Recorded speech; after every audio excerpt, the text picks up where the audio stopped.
ایک اور روایت میں یہ بھی فرمایا گیا کہ جس بندے نے کسی بندہ مومن پر اس مہینے میں تہمت لگائی، نشاور کو چیز پی، یا پھر فرمایا کہ نشاور چیز پی اور کوئی گناہ کیا، تو فرمایا کہ اس شخص کے 1 سال کے اعمال برباد ہوتے ہیں۔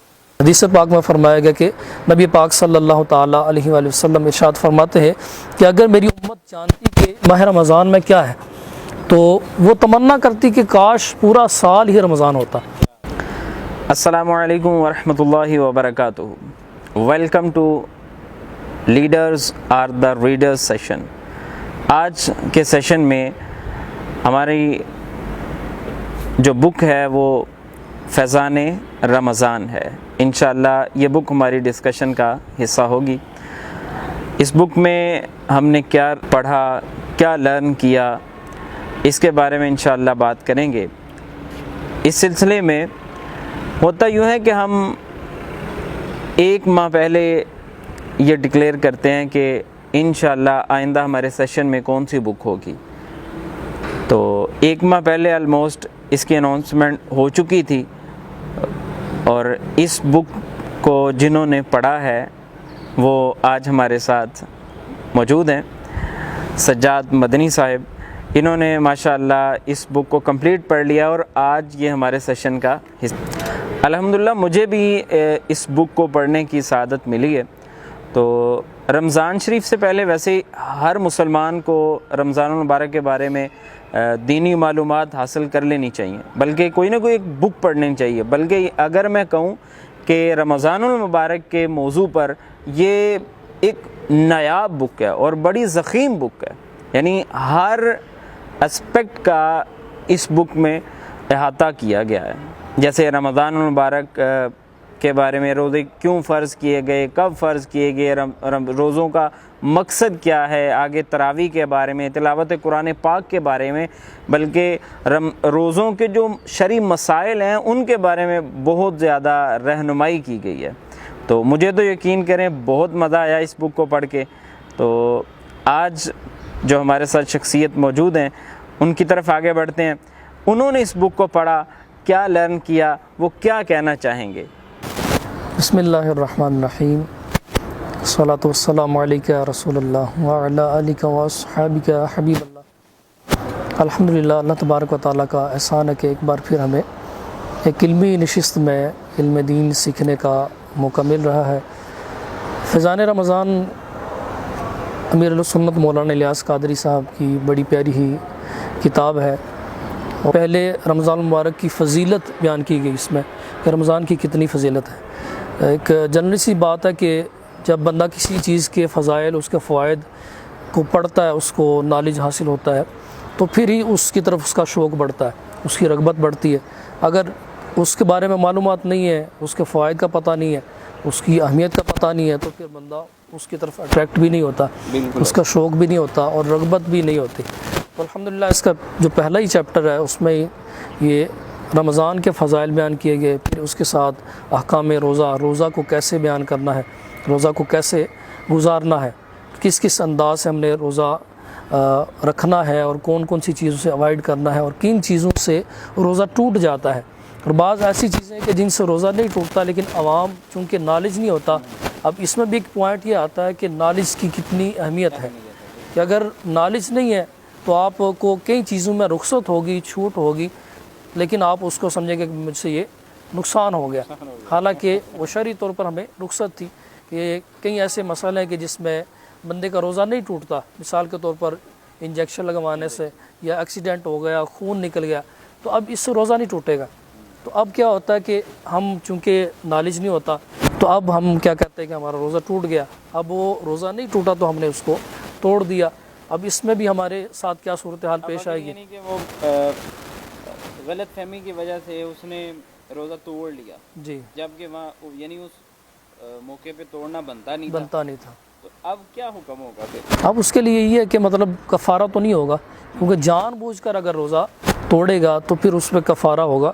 ہاں یہ ہے کہ نیکسٹ رمضان جب آئے گا تو اس روزے کی رمضان سے پہلے قضا کر لے گا، ٹھیک ہے۔ اور اس وقت پھر اس کے یہ بھی حکم ہے کہ یہ اس نے توڑ لیا روزہ، اب اس کو پتہ چل گیا تو مجھ سے یہ مسٹیک ہو گئی ہے، اب اس کو یہ لازم ہے کہ وہ شام تک غروب آفتاب تک وہ کیا کرے، بھوکا پیاسا رہے روزے داروں کی طرح۔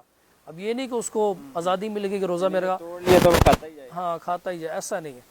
تو یہ میں عرض کر رہا تھا کہ اس میں الحمدللہ احکام روزہ بھی بیان کیے گئے۔ پھر الحمدللہ ایک رمضان المبارک میں جو بڑی پیاری جو عبادت ہے تراویح، تو اس میں مسلمان الحمدللہ بڑے ذوق و شوق سے شرکت کرتے ہیں، اس کو ادا کرتے ہیں۔ تو تراویح کے بھی بے شمار اس کے احکامات ہیں، اس کے فضائل ہیں۔ تو یہ سنت مبارکہ ہے تراویح کی نماز ادا کرنا، تو اس کی بھی اہمیت بیان کی گئی۔ اور دیگر بھی یوں کہہ لیں کہ روزہ کو کس انداز سے گزارنا ہے، رمضان کے مہینے کو کیسے گزارنا ہے، کتنی بڑی اللہ تعالیٰ کی عطا ہے، ٹھیک ہے۔ کہ حدیث پاک میں فرمایا گیا کہ نبی پاک صلی اللہ تعالیٰ علیہ وآلہ وسلم ارشاد فرماتے ہیں کہ اگر میری امت جانتی کہ ماہ رمضان میں کیا ہے تو وہ تمنا کرتی کہ کاش پورا سال ہی رمضان ہوتا۔ حوالے سے یہی ہے کہ اپنی کمپنی جو اچھی رکھیں، کچھ مطلب اس میں چیزیں ہیں، تو جو بھی ظاہر چیز ہے اس کے متعلق آپ معلومات حاصل کریں، بزرگان دین کے واقعات پڑھیں، اپنے آپ کو مطلب اس طرح کی ایکٹیویٹیز میں آپ مصروف رکھیں کہ آپ رمضان المبارک کے ادب آداب کو بجا لا سکیں۔ اس کی جو عبادات ہیں، تلاوت قرآن ہے، تراویح ہے، درود پاک ہے، یہاں تک کہ بڑی پیاری بات ہے رمضان کے بارے میں کہ مفتی احمد یار خان نعیمی صاحب نے اس میں لکھا ہے کتاب میں کہ عام جو دیگر عام دن ہوتے ہیں نا، اس میں مختصر وقت میں عبادت ہوتی ہے، کسی خاص وقت میں عبادت ہوتی ہے، لیکن رمضان کا مہینہ ایسا برکت والا مہینہ ہے کہ یہ اس کا یوں کہہ لیں کہ ہر لمحہ ہی عبادت والا ہے، ہر آن خدا کی شان نظر ہر آن خدا کی شان ہے۔ وہ یہ بھی فرمایا گیا کہ ماہ رمضان رحمتوں اور برکتوں کی کان ہے۔ اعلیٰ امیر سنت نے فرمایا کہ ماہ رمضان المبارک رحمتوں اور برکتوں کی کان ہے، کہ اس کا ہر لمحہ وہ عبادت میں بندے کا شمار ہوتا ہے۔ تو اس میں سب سے ایک اہم پوائنٹ یہ بھی ہے کہ ہمیں عبادت بھی کرنی ہے، نیکیاں بھی کرنی ہے، لیکن ساتھ ساتھ ہمیں اپنے آپ کو گناہوں سے بچانا ہے۔ یہ بہت زیادہ اس پہ ہم نے فوکس کرنا ہے کہ کیونکہ یہ اللہ تبارک و تعالیٰ کا عطا کردہ مہینہ اور بڑی رحمتوں والا، برکتوں والا، لیلۃ القدر بھی ہے اس میں رمضان مبارک میں، پھر یہ یوں کہہ لیں کہ قرآن پاک بھی اس میں نازل ہوا۔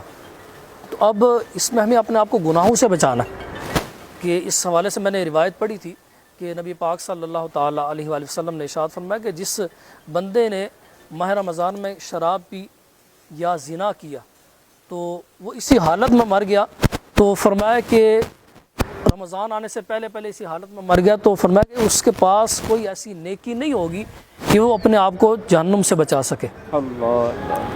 اسی طرح ایک اور روایت میں یہ بھی فرمایا گیا کہ جس بندے نے کسی بندہ مومن پر اس مہینے میں تہمت لگائی، نشاور کوئی چیز پی، یا پھر فرمایا کہ نشاور چیز پی اور کوئی گناہ کیا، تو فرمایا کہ اس شخص کے 1 سال کے اعمال برباد ہوتے ہیں۔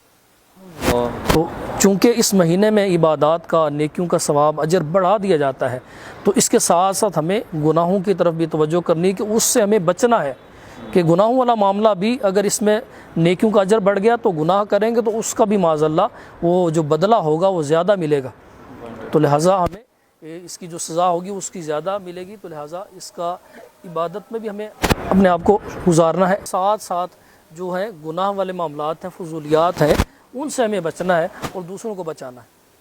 ماشاءاللہ سجاد بھائی نے بہت اچھے طریقے سے رمضان المبارک کے بارے میں جو ہم نے بک ریڈ کی تھی فیضان رمضان، اس کی بریفنگ دی کہ یعنی رمضان المبارک کو ہم نے کیسے گزارنا ہے۔ ویسے واقعی بات یہی ہے کہ رمضان آنے سے پہلے ہمیں ایک پلان بنا لینا چاہیے کہ میں نے رمضان میں کیا کیا کرنا ہے اور کیا نہیں کرنا، یعنی کون سے گناہ کے کام ہیں جو میرے اندر میری روٹین میں شامل ہیں، اور کون سی ایسی نیکیاں جو میں نہیں کر پا رہا۔ رمضان تو ایک چانس ملا ہوا ہے خود کو نیک بنانے کا، تو آگے بڑھنا چاہیے، رمضان کو خوب عبادت میں گزاریں، اللہ عمل کی توفیق دے۔ اگلے سیشن میں ایک اور بک کے ساتھ حاضر ہوں گے۔ السلام علیکم ورحمۃ اللہ وبرکاتہ۔